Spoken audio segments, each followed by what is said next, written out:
And I rise today to contribute to the Mineral Resources Sustainable Development Amendment Bill 2023. Of course, this is another important technical bill which will streamline and modernise the workplace processes to keep up with the increasing demand whilst keeping our communities informed and safe. This is a bill that makes positive changes that will benefit our communities, our environment and our future. And I just want to go to the amendment of the Greens and some of the points that the member for Melton made. Firstly, I don't see any reason to agree with any amendment. There's obviously no reason for that. The member for Melton made a reference to the operators able to self-assess their risk. This is just not accurate and correct. The bill states quite clearly that the operators will need the regulator's approval on their risk level. And I think, again, we just see the Greens just fear-mongering again on every issue that comes up just to try and find a position for themselves. And that's clearly what they're doing here and putting doubt into communities' minds by suggesting that the operators will assess themselves. It's just ridiculous, absolutely ridiculous. I'll go to their lack of consultation argument. Our government has consulted widely with the local government. They've consulted widely with industry, the broader community, including representatives of the traditional owner groups, and we will always do that. The environmental justice advocates and landowners we've spoken to, and during the development of this bill, this has happened not over a short period, but over many, many years, over a number of years. The bill purely creates the enabling framework for transitioning to a duty-based model, and every aspect of which will be set in regulation, the codes, the standards and guidance material. All of this material will be subject to a public consultation process before they come into effect in 2027. So there's time for ongoing consultation and for further development. And we'll deal with those agencies, as I referred to earlier, like the local governments and environmental organisations. And anyone from regional communities across the state will be able to have input into all the new regulations that will set the standards and requirements for this industry. Of course, this will ensure that communities can have confidence in the standards set and have their say on how the industry is regulated.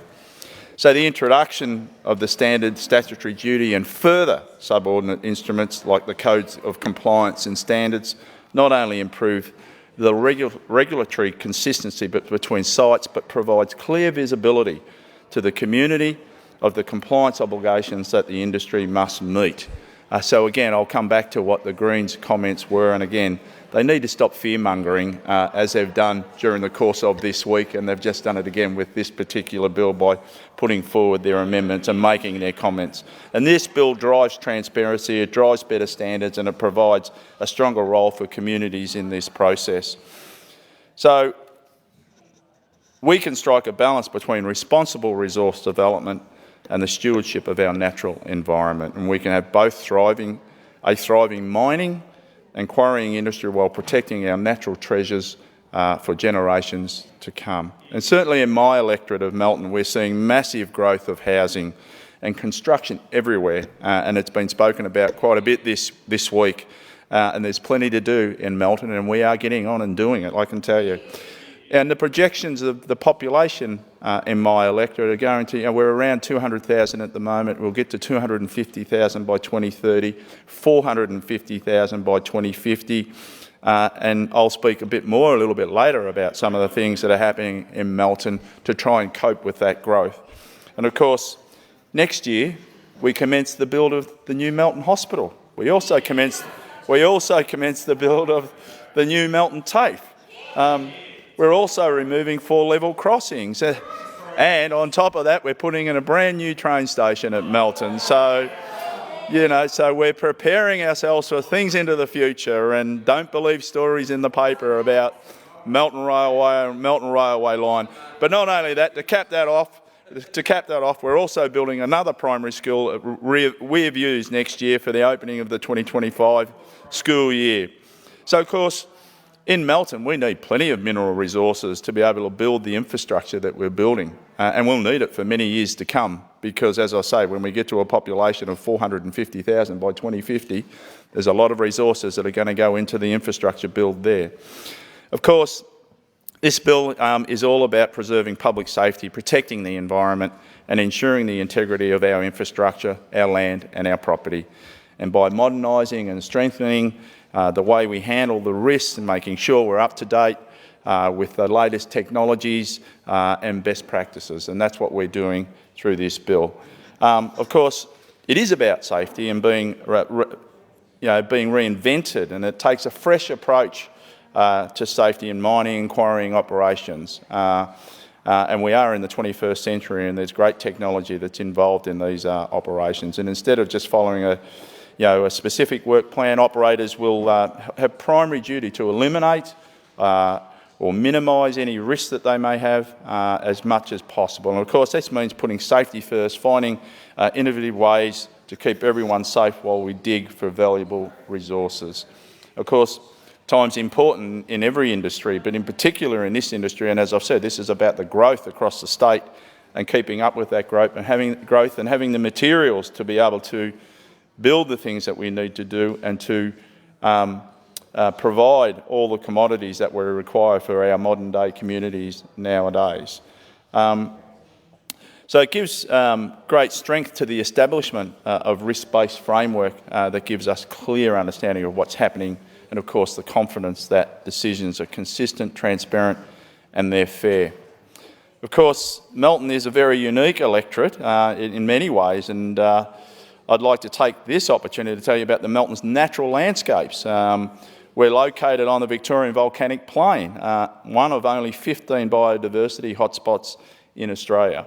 It's one of the hottest suburbs in Victoria, if not Australia, unfortunately, and we're going to try and change that by planting a lot more trees in Melton.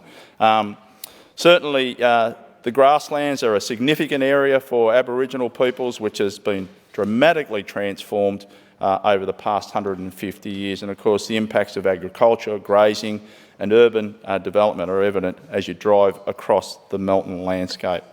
It sits across the Western Plains North and the Western Plains South, where there are green wedges in the Western Plains South and the areas with rich cultural history, areas which are critical to our state's food production industry. And people will notice that as they're driving along the Western Highway out towards Bacchus Marsh, as you go through Melton, very high production of food for Victorians and Australians in regard to that industry. And of course, we need to ensure our food supply can continue to feed not only Victorians but across Australia, and we'll do that and keep that close to home. Our quarries and minerals industry is rich, especially in regional Victoria, and both in the amount of resources that we have in our great state and in what these resources financially bring to our state. And Victoria's minerals and extractive industries account for approximately $6.3 million annually in economic value. It represents about 3.2% of Victoria's industrial output. And in 2021-2022 financial year, the sector contributed 30% of total growth in the state's economy. And of course, it creates many thousands of jobs for Victorians. And I just want to quote some other figures. Of course, the extractive resources sector underpins our $23 billion building and construction industry, and we've all seen that in all of our electorates about what's going on with the infrastructure build in all of the electorates and right across the state, and we'll continue to do that. It currently, in 535 quarries, produces around 50 million tonnes of stone, limestone, sand and gravel each year, and it generates $786 million at the quarry gate. It's an amazing effort. And of course, in 2021, the mining sector contributed $13.745 billion of Victoria's total economic output. And again, an amazing effort by such an industry, and a growing industry due to what's happening around the state and the productivity in this great state. And of course, during 2021, the minerals and extractive industries were due to pay a combined $142.3 million in royalties. And again, that's something that we gain so we can provide for the rest of the state in regard to that infrastructure build. This is a really important bill. I see no need for an amendment to be agreed to by the Greens. Again, I'll come back to the point that I believe they're just continuing to fearmonger again. It's not going to work. They can keep trying it as much as they like. It will not work. It's an important bill, and I commend the bill to the House.